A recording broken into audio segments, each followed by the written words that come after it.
ناظرین کرام، ہر انسان کو ایک نہ ایک دن اس دنیا کو چھوڑ کر چلے جانا ہے۔ کوئی ذات، کوئی انسان ایسا نہیں ہے جو اس دنیا کے اندر باقی رہ جائے۔ ہر انسان کو موت آنی ہے، اور موت کے بعد جو سفر شروع ہوتا ہے جس کو آخرت کا سفر کہتے ہیں، اس سفر کی سب سے پہلی گھڑی، اس سفر کا سب سے پہلا مقام جو آتا ہے وہ قبر ہے۔ اور قبر کے اندر انسان سے 3 سوال کیے جاتے ہیں۔ پہلا سوال ہوتا ہے من ربک، کہ تمہارا رب کون ہے۔ دوسرا سوال ہوتا ہے ما دینک، کہ تمہارا دین کیا ہے، تمہارا مذہب کیا ہے۔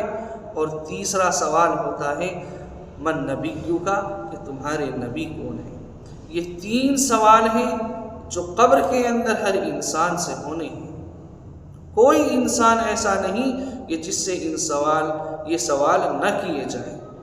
اگر ہم ظاہری اعتبار سے دیکھیں، دنیاوی اعتبار سے دیکھیں، تو ان سوالوں کے جواب دینا بہت ہی آسان ہے، کیونکہ آپ کسی سے بھی معلوم کریں، کسی بھی مسلمان کو آپ پکڑیں، اس سے معلوم کریں کہ بتا تیرا رب کون ہے، تو وہ ایک دم کہہ دے گا کہ میرا رب اللہ تعالیٰ ہے۔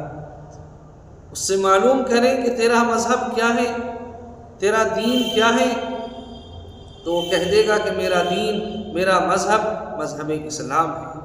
آپ اس سے تیسرا سوال کریں کہ تیرے نبی کون ہیں، تو وہ کہہ دے گا کہ میرے نبی جناب نبی کریم صلی اللہ علیہ وسلم ہیں۔ تو یہ سوال ظاہراً اور دنیا کے اعتبار سے تو بہت زیادہ آسان ہے، لیکن آخرت کی جو پہلی گھڑی ہے، جب قبر کے اندر یہ سوال ہوں گے، تو صرف وہی انسان ان سوالوں کا جواب دے پائے گا جس انسان نے ان سوالوں کو دنیا کے اندر رٹا ہوگا، جس انسان نے ان سوالوں کی مشق کی ہوگی۔ اور دنیا کے اندر رٹنے کا مطلب یہ ہے کہ جس نے اللہ تعالیٰ پر ایمان کامل رکھا ہوگا، جس نے حضور اقدس صلی اللہ علیہ وسلم سے محبت کی ہوگی، آپ کی سنتوں کو اپنی زندگی کے اندر لایا ہوگا، آپ کے طریقے کو اپنے طریقے کے اندر داخل کیا ہوگا، آپ کے ایک طریقے پر عمل پیرا ہوا ہوگا،